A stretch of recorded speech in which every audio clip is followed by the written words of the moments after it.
Welcome to the Scratch Made Life Kitchen. My name is Kim, and today we're going to spice things up. We're going to have a lot of fun adding different flavors to our cheeses. When I first started cheese making, it took me months to research this, and this is one of the reasons I wanted to make my own cheese, was so that I could mix it up. Never seen an apricot habanero cheese. I wonder what that would taste like. What about something with nuts in it? Never seen that before either. So I researched and I couldn't find an answer in one place. So that's what I'm doing for you today. I'm putting the answers in one place on how to add different products to your cheese. So let's start with the basics.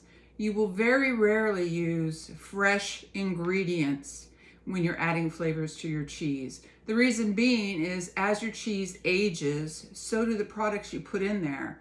Now what happens if you have a mushroom sitting out for a month? It gets moldy. And more times than not, it's not a good mold. So we don't want that bad mold in our cheese. So we're not going to use fresh ingredients for the most part. There's a few rules that we can break, and that's one of them, but I'll talk about that in a minute.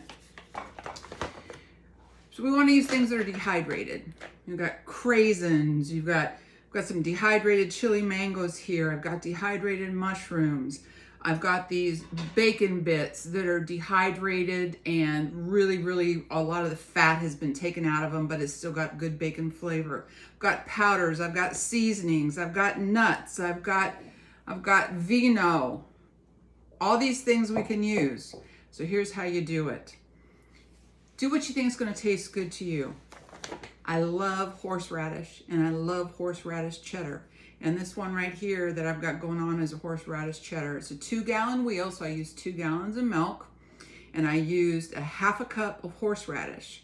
Now, fingers crossed that's going to be strong enough. It smells like it is, but I keep notes, and then if I taste it and I go, oh, this is too strong or it's not strong enough, then I can make adjustments later on. Same thing with any of the rest of these. Now, when I put in my dehydrated ingredients like the fruit, I chop it up very finely because it's going to rehydrate a little bit more while it's in the milk.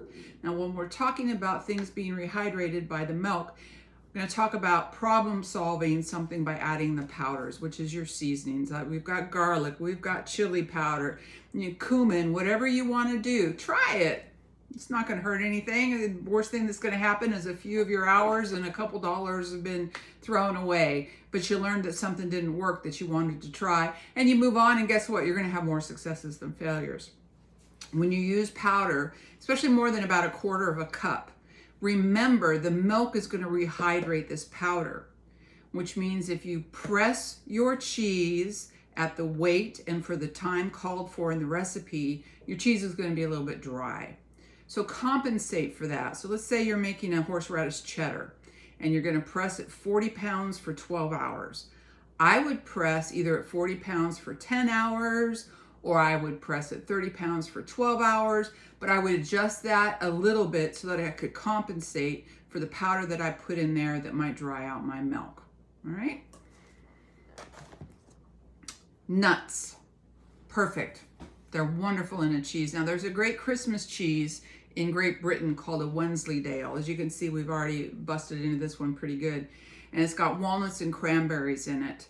And we chop them up and we put them in. Again, I put them in at the very beginning. Now, every time I put something in my cheese, I drain it into the cheesecloth. That way I can mill it back in, because more times than not, your ingredients are going to pour out, and then your whey, and then your curds. So you want to mill them back in with your hand. And when I say mill it back in, I just mean mixing it back in with your hand. Okay, so we're going to add this when we heat up our milk, and we're going to re-mill it back into our curds when we drain them into the strainer lined with cheesecloth. Now, I don't want to add it when I heat my milk up. That just doesn't sound right. Okay. There's more than one rule that you can follow. You can add them either before you add the rennet, or you can add them like I was just talking about. You can mill them in after you pour them into your strainer and before you put them into your mold. Either way will work. It's whatever you're comfortable with, whatever you want to do. I find 2 things. 1, I think I get more flavor if I put it in when I heat my milk. And 2, if I don't put it in when I heat my milk, I forget. So that's a couple reasons why I like to do it at the beginning. And when you're dealing with your powders, again, can sometimes be hard to get it mixed in thoroughly into your milk. So here's what I do. I take my little handy dandy single serving blender and I put my powder in there and I add some milk and then I just blend it for like 10-15 seconds and I pour it into my milk. Easy peasy, right? And I don't have to worry about having clumps and trying to get them out while I'm stirring my milk and heating my milk and worrying about other things. These bacon bits, fantastic. So this is a 9-ounce bag and I add it to a 2-gallon batch. Again, you can adjust, you can do whatever you want here. As long as you're not using a product that's heavy in acid like lemons, limes, tomatoes, you're really not gonna alter the structure of the cheese and you're still gonna get a good curd, everything's gonna set up nicely and your process is gonna be wonderful. So remember that. So let's talk about that, the acid. A friend of mine, a student, said, I wanna make a lemon Wensleydale. And I thought about it because the acid from the lemon juice we use to set up the curds in things like ricotta and queso fresco. So we're going to use the lemon zest. There is some acid in it, but not a lot. And if I put it at the beginning of the process and start heating up straight away, don't let it sit for any period of time, it's not going to start setting up. It's going to be just fine. We'll be able to move on with the process. So that's something you need to think about. When you're adding something like dehydrated mushrooms or some other dehydrated vegetable, you want to rehydrate that. And one thing I like to do is I like to rehydrate it in boiling water. And then I put the liquid that's left, so usually half a cup to a cup, into my cheese. And then I start my heating process. And I dice up my mushrooms very, very finely and put that in at the beginning as well. Now here's a little story for you. This is called learning in progress. I did that and I thought, you know what? Let that sit. I'm gonna go do some errands. I'm gonna come back and then I'm gonna start the process. I came back and it looked as if I had put rennet in my milk. It was all set up. It was one big glob. When I checked for a clean break, I got one, which means my curds were ready to cut.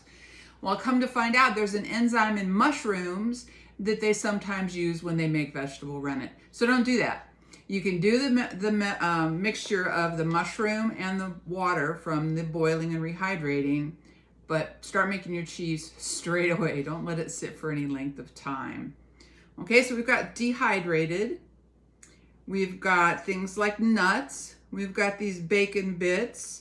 Now, Kim, you said we're not going to use fresh ingredients, but you have something with dill in it. Havarti is a cheese that you can either eat straight away. Actually, a lot of people don't know that. I prefer to age it about a month. And dill will set very nicely for that period of time without any kind of mold problems. So dill works really well that way. That's the one that I've used the most. Now, our fresh ingredient exception, hot peppers.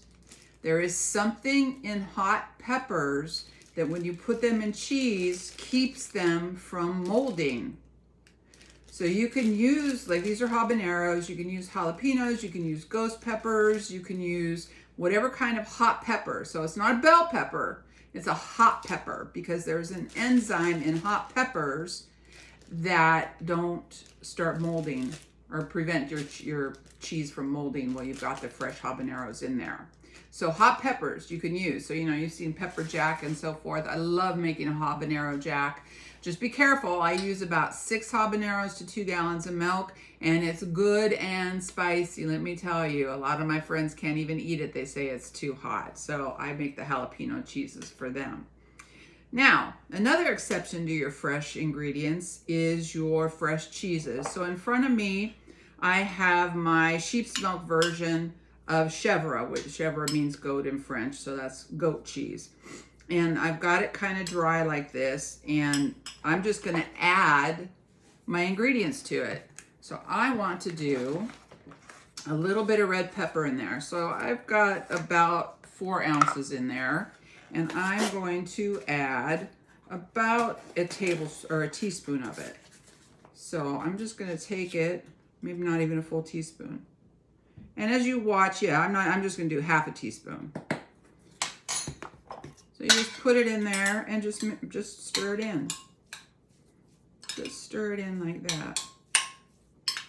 And then you can taste it as you're going to see what you think. Now I always start with a small amount like this in case I don't like it. I don't want to waste it, especially when I've used my sheep's milk. And as you watch videos, you know my obsession with sheep's milk. Now that's very good. Ooh, it's got a little bit of pop. Ooh, finishes right there perfectly. That's good. That's very good.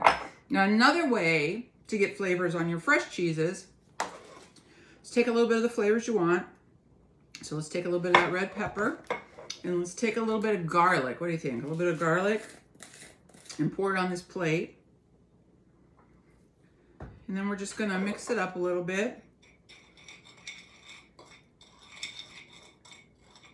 You could put maybe some cut fresh cilantro on this. And remember, it's a fresh cheese and you're gonna eat it straight away. So you can put whatever ingredients on it you want. It's not gonna matter with a fresh cheese. And then I'm just gonna take my roll, I'm gonna put it on my plate and I'm gonna roll it on there. And as you can see, my spices are sticking to my cheese.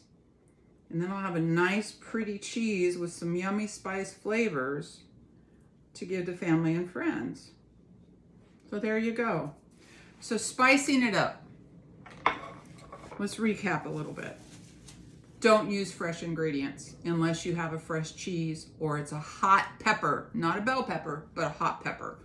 You can get away with things like Havarti dill, but other than that, no fresh ingredients. They will mold in your cheese and they will make your cheese go bad. So what are you gonna use? You're gonna use things that are dehydrated. You're gonna use dehydrated mushrooms, which you're gonna rehydrate in hot water, and you can use some of that liquid to put into your milk. Now remember, that's gonna come out when you drain it. It's not going to stay in there, but the flavor is. You can use things like raisins, other things that are dried, and you can use powders. Just remember when you use a powder that it's gonna dry out your cheese a little bit. So you want to compensate when you're pressing, either in the time and or the weight. All right, so this is adding ingredients. Now, Kim, you pulled a bottle of wine out a minute ago. What was that all about? Well, one of my favorite things to do is to do a drunken cheese. And what you do is very simply, you take your cheese out of your mold and you add your wine or your beer or your champagne. Now again, remember, champagne seems to really dry out cheese, so compensate on the pressing if you want to try that. Put it into a container that your cheese will fit in and put your cheese in there and flip it about every 12 hours for about 72 hours. That's my soft spot. You can do it for 48, you can do it for a little bit more. It's your call. It'll be just fine while it sits in that wine because that alcohol will preserve it. It's not going to get any mold on it or anything. And then you let it sit out and dry like you normally would, and you vacuum seal it, wax it, however you're going to age it like you normally would. It's that simple. Now, you see some of the cheeses where you cut into them and you can see the beautiful pattern. That is because they've added the milk to the cheese curds before they are, not the milk, sorry, the wine, before they've pressed it. And then you press it, and then you can either do it drunken or not. But when you cut into it, when it's ready, you'll see that beautiful pattern of the wine or the stout. Now, stout works much better. It's darker. It's easier to see than like an IPA or any of the lighter beers. So, spicing it up, changing the flavors with your cheese. Just think about flavors that you think would go well together. At Christmas, you like to put cranberries over a baked brie. I wonder if it would work to put them together. I'm here to tell you it doesn't. Brie is a strong flavor, and you really, really, really need to get something strong to put in there to stand up to it. But it's a good thought, and I already did it for you. Same with blueberries, didn't work very well. However, I have jalapenos going right now, and it looks like that's going to work well in a brie, and mushrooms work really well in a brie as well. So I really want to see what you try. Go to my Facebook page or website, scratchmadelife.com, or leave comments here, either showing off what you've done or asking questions about what you want to do. And move forward, have fun, and spice it up. Thanks for joining me. Take care. Bye.